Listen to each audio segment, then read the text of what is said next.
The painful truth slams home harder than concrete at 220 kilometers per hour. Oscar Piastri, Australia's last great hope for a home Grand Prix breakthrough, never made the grid for the 2026 season opener at Albert Park. On the reconnaissance lap, tires cold, final checks underway, his McLaren snapped loose exiting turn 4 over the curb. Spin, wall, front end destruction. Right front suspension gone, nose and wing obliterated. Race over before lights out. The roaring home crowd left in stunned, funeral-like silence. Piastri later revealed the killer detail. I had 100 kilowatts more power than I expected. It caught me by surprise. In the fragile new era of near 50-50 hybrid split regs, that uncommanded surge turned a routine sighting lap into national heartbreak.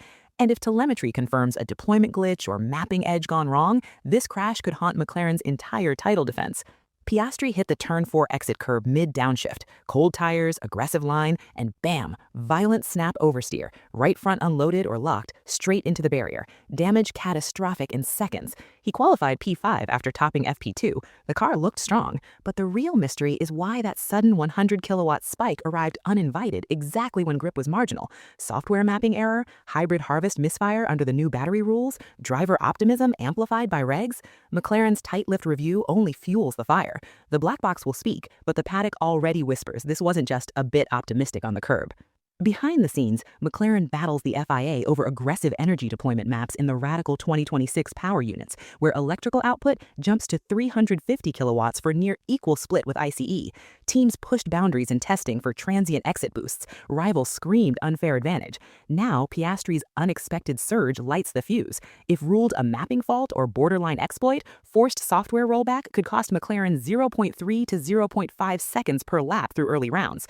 If the FIA clamps down hard here, Mercedes, who sandbagged conservative, or Ferrari steal momentum, and McLaren's constructors' hopes bleed out by China.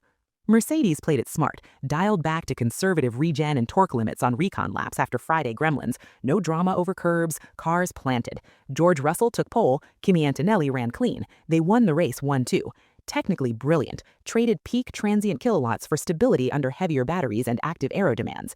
In a season punishing snap instability, Mercedes emerged as the pragmatic equalizer, poised to dominate while flashier setups self-destruct. Oscar Piastri, wrong moment, cruelest twist. The kid who carried a nation's dreams, first Aussie podium shot in decades, now sidelined, speaking post-race of disappointment while rivals celebrate. He owned part, cold tires, optimistic on the curb, but also 100 kilowatts more than expected. Noble but crushing. How much more can this talent take after last year's near-title miss? Fans waited forever, robbed in 10 seconds. Championship hit, 25-plus points vanished before lap 1, potentially season-defining intense territory. FIA drawers hold an unconfirmed contingency, mid-season waiver for transient instability tied to new hybrid mappings. If patterns emerge, teams apply for firmware tweaks to smooth deployment. Triggered, McLaren gets a lifeline, safer torque cut, regained kilowatts without penalty. Rivals cry foul, lobbying wars intensify. For Norris, pressure eases from solo carry. For Piastri, redemption door cracks open. Midfield breathes if big teams get restricted. Albert Park wasn't just an opener, it became the brutal metaphor for 2026's razor-edge fragility. New regs, massive electrical swing, one glitch turns hero to zero. Threads collide, the mystery 100 kilowatt surge, FIA McLaren hybrid clash, Mercedes conservative masterstroke, Piastri's personal devastation, the hidden waiver lurking. McLaren fears their edge poisons them. Piastri's weapon? Raw fight-back talent. Norris dreads one-car war. Mercedes hides nothing now, pace exposed. Did that 100 kilowatt spike stem from software, regs loophole, or cold tire chaos? Will FIA activate the waiver and save McLaren, or let them suffer? Can Norris solo drag the team forward? How long until Piastri's home nightmare fuels revenge, or scars 2026 forever? If the map gets blamed, does McLaren's advantage vanish for months? Can Australia forgive this gut punch? For the instant drop when telemetry leaks, FIA rules, or China exposes the truth, subscribe and hit the bell now. Paddock doesn't forgive. Neither should you. Lights out for this chapter.